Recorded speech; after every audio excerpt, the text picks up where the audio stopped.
You have a general fatigue after flying for about 10 hours, breathing 100% oxygen. Dehydration is a problem.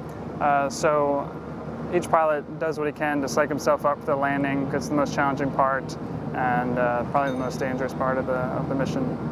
After 10 hours in the suit, you have a general fatigue about you. You try to stay hydrated throughout the flight, but there's really no way to keep your energy state up the whole sortie.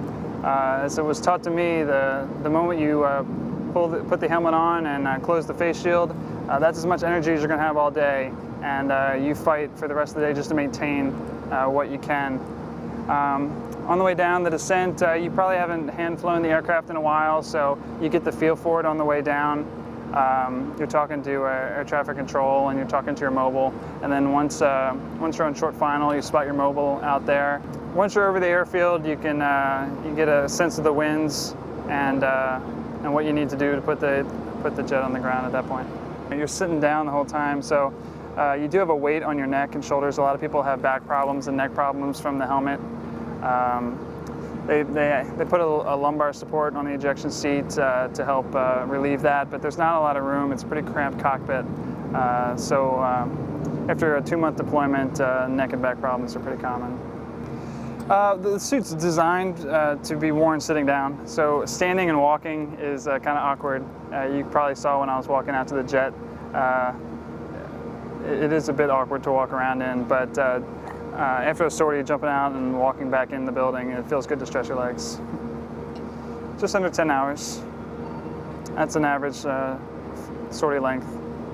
The cockpit is a little cramped. With the full pressure suit, you need to have everything in front of you. It's very difficult to turn around. You can't see behind you very well, and it's also very difficult to reach in behind you. You have your food and waters behind you, but everything you need to fly the aircraft is directly in front. Your feet are attached to the aircraft. We wear metal spurs attached to cables that retract in the event of an ejection. So it's difficult to stretch out your legs. It's difficult to stretch out your back. Everyone has a routine to kind of get them through the 10-hour flight. Some people drink and eat at certain periods.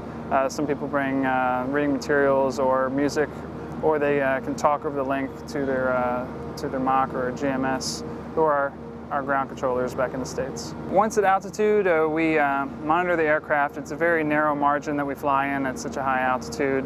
We monitor the sensors in the jet, and we speak to our ground controllers, the Mach and GMS, and also to forces on the ground to come up with additional taskings that we may not have had upon takeoff. We fly with a lot of mission materials. I bring along some reading material for the flight to and from country. Once in country, especially if we're on tether, which means we're linked to ground control back in the States, you have people to talk to there. And of course, especially in the sorties we're flying out here, there's a lot going on the ground, so there's plenty of frequencies to listen to, plenty of people to talk to on the ground. Well, it's just clicking off the autopilot, flying the aircraft a little bit, maneuvering. It's for some of these sorties, it's the first time that you're not on link so there's no one to talk to. You're kind of by yourself, finally, alone in a single-seat aircraft.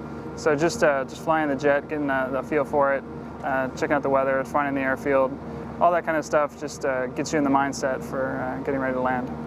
We call it tube food. It's specially designed food that they put into little pouches attached to straws, and the straw fits into a slot in the helmet, and you just squeeze it in. They've got desserts, fruits, hot meals. There's a food heater in the aircraft. You can heat up your food.